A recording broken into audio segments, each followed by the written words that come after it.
Cold starting here today, boys and girls, laddies and lassies. What we're dealing with here, I'm going to start up the old silver bullet. We're going to give it a seeing as how it's the only one with a battery left in here. I'm slowly but surely getting all these vehicles prepped for its winter slumber. Weather's starting to turn cold here, so I'm going to go ahead and start this unit up. This tire seems to go flat every now and then. It takes about 2 weeks and then it goes flat. You know, so it's been sitting for about a week and a half now. And slowly just leaks air out. Kind of like my bank account around Christmas time, it just slowly leaks out. You don't really buy anything, but for some reason it's like... Actually, yes I do. All the trips to the liquor store, that's got to be what's doing it. Anyway, enough of that. We're going to slide right in here. Oh, look! Oh, it's empty. The story of my life. Go ahead and start this unit up. Developed a problem. Every time this thing gets warm, it quits. It starts to run rough and it backfires through the exhaust. Very loud. I'll probably show you that in a minute. It's very loud. It sounds like gunshots.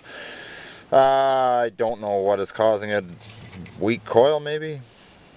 I don't know. No, we'll go ahead and try it and start it here. It's usually good for when it's cold, but after a while it starts to get pretty rough.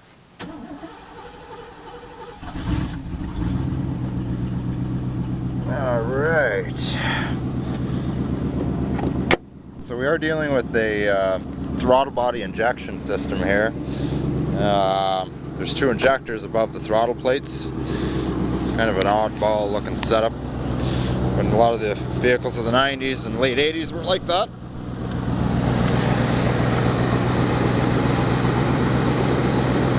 But it does have a lot of power though. I'm not going to argue about that. Seems to be more peppy than the 4-barrel predecessor. Anyway, here's a quick viewing here before the car is covered with about 10 feet of snow.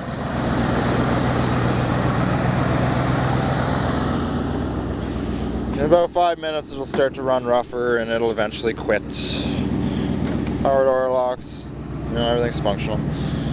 Anyway.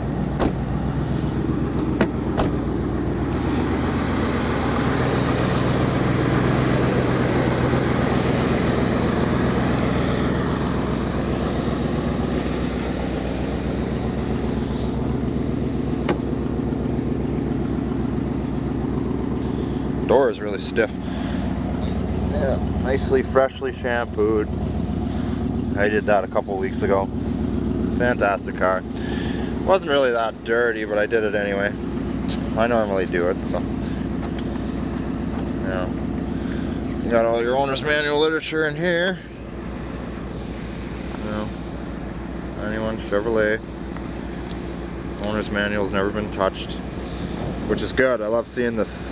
Because usually, sometimes when you buy a vehicle, you don't really get an owner's manual for it. Thankfully, thanks to eBay and a lot of people with the same kind of mindset I do, a lot of people keep their owner's manual when they crash their car or they sell it to a junkyard or whatever, and then they, sell it to goofballs like me on eBay that desperately need one.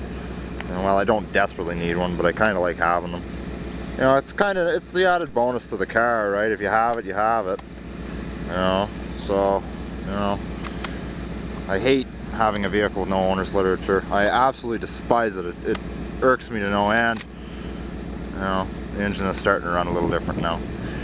So anyway, has that. The sound system literature, I don't know what this is. I think this is something to do with booster seats. Look at that, never even used. See, you'll get a bit of that and then it'll die. So, but anyway, I don't know. Little minor glitches. Could be a fuel pressure regulator. I don't know. Well, that wouldn't really explain the backfiring though. Or maybe it would. Who the hell knows? That's what it takes sometimes. It's a bunch of guesswork and probing and whatever else, and eventually you'll get it running right.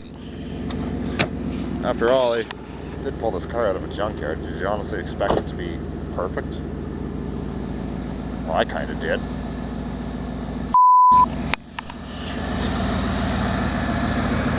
Guess we lost the bet on that one. Well, I'm going to rev this sucker up before it dies on us here, lads and lassies. Rev her up a little bit before I take the battery out. Ooh. Yeah. This car is posi traction, by the way. Whew, I can smell the fuel. Maybe it is flooding itself.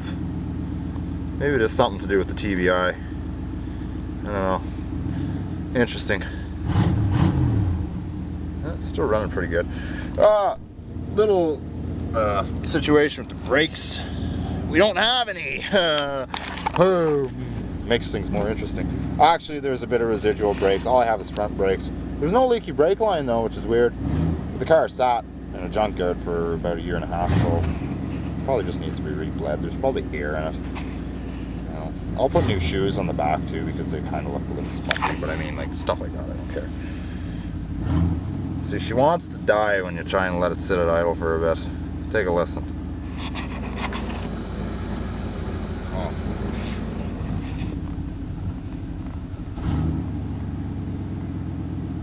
And for whatever reason, it doesn't trigger a code anymore. See, something tells me this is electronic, and maybe a lot of you guys out there have actually played around with TBI units more than I have.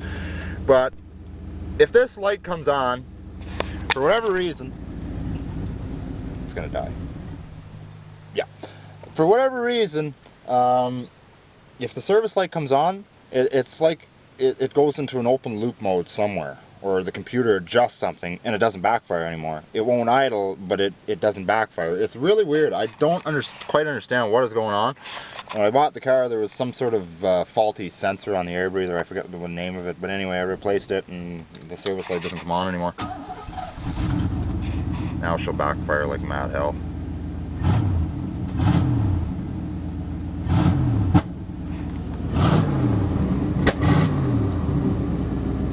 Not yet.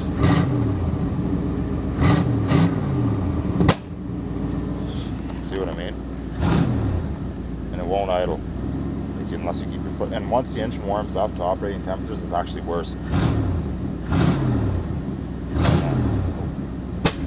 what I mean? Like, I don't, and it'll get louder.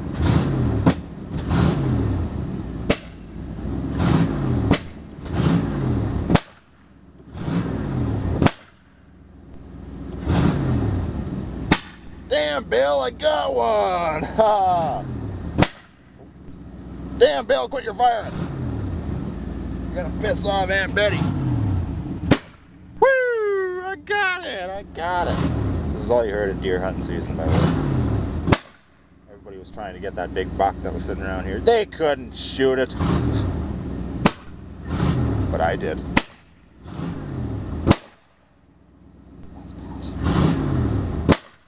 I'll blow the exhaust system right off your car, baby girl. Yeah. Anyway, I'm gonna quit doing that because actually, it's kind of fun here.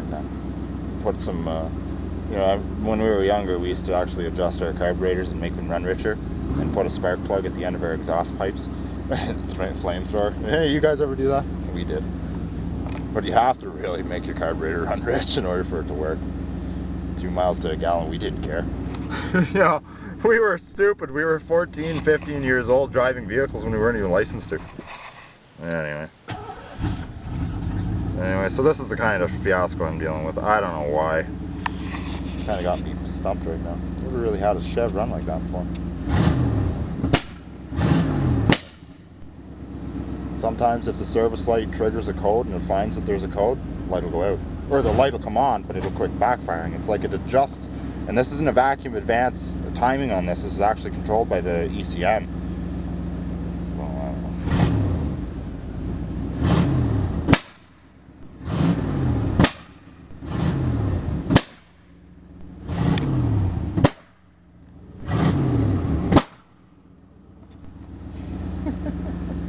Well, the exhaust is done anyway, so I might as well.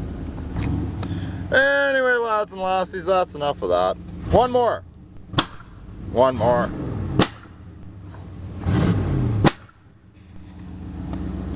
Maybe just one. Alright, that's enough of that. Anyway, hope you guys enjoyed. Anyway, there's no exhaust pipe left on it.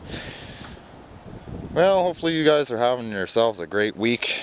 The weather's starting to get chilly here now, so anyway, probably around February, late February, early March, going to pull this car and start getting some things done to it. The first thing is paint, and that sucker there is getting a heart transplant, hopefully around New Year's. The engine is sitting in my shop with a few parts, so I mean, we're going to slowly put it back together. Hope you guys are having a good one. Don't party too hard. We'll catch you later.